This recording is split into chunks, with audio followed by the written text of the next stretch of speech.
වසීම් තාජුඩීන් නම් රග ක්‍රීඩකයාගේ මරණය පිළිබඳව ඒ කාලෙදී රාජපක්ෂ පවුලේ උදවිය වෙත ඇඟිල්ල දික්වෙමින් පැවති බව මතක ඇති.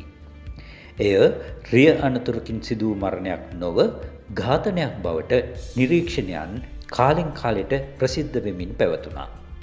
යහපාලන ආණ්ඩු සමයේදී වසීම් තාජුඩීන්ගේ සිරුර යලි ගොඩගනිමින් පරීක්ෂණ ක්‍රියාත්මක වුණා.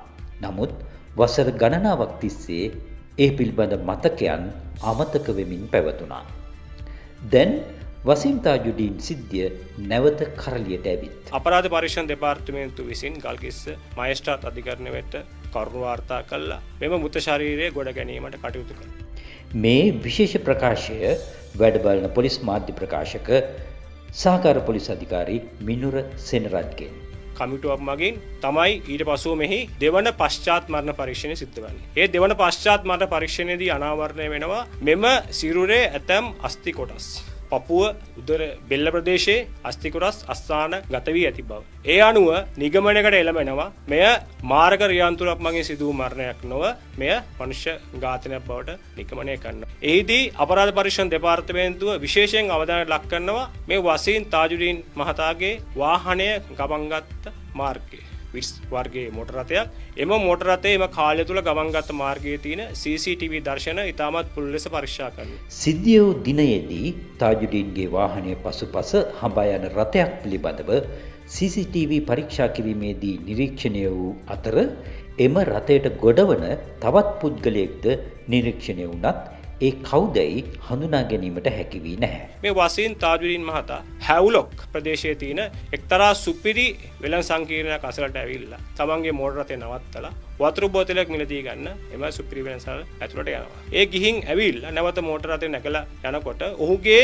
කාර් රථයේ පසුපසින් තවත් රථයක් ගමන් කරනවා. එතකොට එම රථය සම්බන්ධව තව CCTV දර්ශන පරීක්ෂා කිරීමේදී එම රථය අසල තවත් පුද්ගලයෙක් සිට බව නිරීක්ෂණය වෙනවා. මේ සම්බන්ධ CCTV දර්ශන එවකට අපරාධ පරීක්ෂණ දෙපාර්තමේන්තුවේ මේ පුද්ගලයා අඳුර ගන්න පුළුවන්ද කියලා මාධ්‍ය වෙත නිකුත් කරා. නමුත් කිසිම කෙනෙක්ට ඔහුව පසුපස යන රථයට නගින පුද්ගලයා කවුද කියලා අඳුර ගැනීමට හැකියාවක් තිබුණේ නැහැ. නමුත් ඔහු පිළිබඳව දැන් අනාවරණය වී ඇති බව වැඩ බලන පොලිස් මාධ්‍ය ප්‍රකාශකවරයා සඳහන් කරනවා.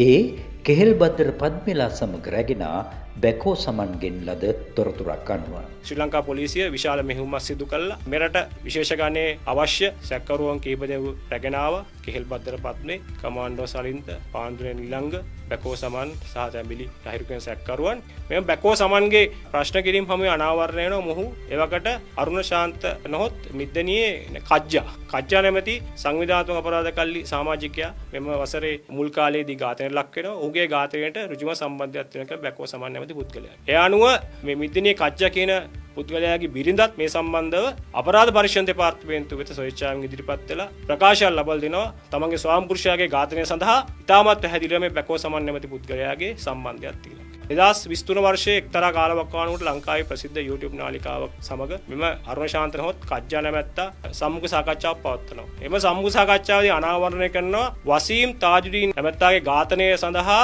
අදාළ යම්කිසි විශේෂිත වූ සිද්ධීන් සම්බන්ධව ඔහු අනාවරණය කරනවා. ඒ අනුව අපරාධ පරීක්ෂණ දෙපාර්තමේන්තුවේ නිලධාරීන් මේ සම්බන්ධව තවදුරටත් උනන්දු වෙලා අර ඉහතකී ඒ වසීම් තාජුඩීන් මහතාගේ මෝටර රථයේ පසුපස හඹා යන එම මෝටර රථයෙන් නගින පුද්ගලයාගේ CCTV දර්ශන මෑට පෙන්වා සිටිනවා මොහුව අඳුර ගන්න පුළුවන්ද කියලා. ඒ අනුව ඇය විසින් එම දර්ශන පරීක්ෂා කරලා වැඩිදුරටත් අපරාධ පරීක්ෂණ දෙපාර්තමේන්තුව වෙත මේ වන විට ප්‍රකාශයක් ලබා දී තියෙනවා. හඳුනගන්න තියෙනවා මේ ඉන්නේ තමන්ගේ ස්වාම පුරුෂයා කියලා. එම ස්වාම පුරුෂයා බවට හඳුනාගත්තේ විශේෂයෙන්ම අංග ලක්ෂණ වලින්. මොකද CCTV දර්ශන තා පැහැදිලිව නෙමෙයි. එහි යම්කිසි කොටසක් පමණයි තියෙන්නේ පැහැදිලිව පේන්න. නමුත් ඔහුගේ ඒ එතන හිටපු ඒ පසුපස ගිය වාහනේ නගපු පුද්ගලයාගේ අංග ලක්ෂණ වලින් අඳුරගන්න තියෙනවා මේ මගෙත් සමග අවුරුදු 17ක් එකට ජීවත් වූ මගේ ස්වාම පුරුෂයා බව අඳුරගන්න තියෙනවා. එම CCTV දර්ශනවල තියෙන එක් අවස්ථාවකදී මේ දර්ශනවල සිටින පුද්ගලයා ඉනට අත් දෙක තියාගෙන ඉන්න අවස්ථාවක් තිබිලා තියෙනවා. ඒ අවස්ථාවේදී අය ප්‍රකාශ කළ තියෙනවා මගේ මහත්තයාට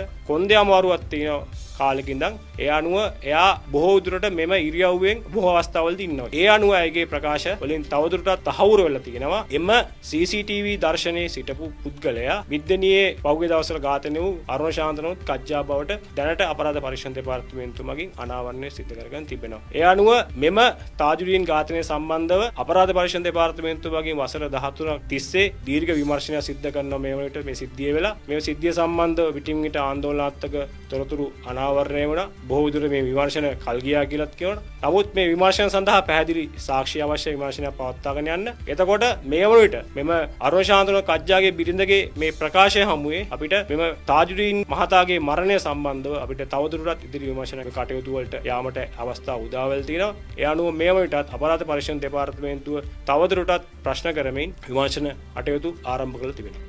වසීම් තාජුඩීන් මිය ගියේ 2012 වසරේ මැයි මාසයේ 17 වෙනිදා. වසර 13කට පස්සේ ඔහුගේ මරණය පිළිබඳව පරීක්ෂණ නැවත අරඹන්නට සූදානම්. මේ පරීක්ෂණ මෙයට පෙර මෙන්ම තවත් මාධ්‍ය සංදර්ශනයක් පමණක් බවට පත්වෙයිද? කෙසේ වෙතත් මේ ආරම්භෙන්නේ වසීම් තාජුඩීන් සතියයි.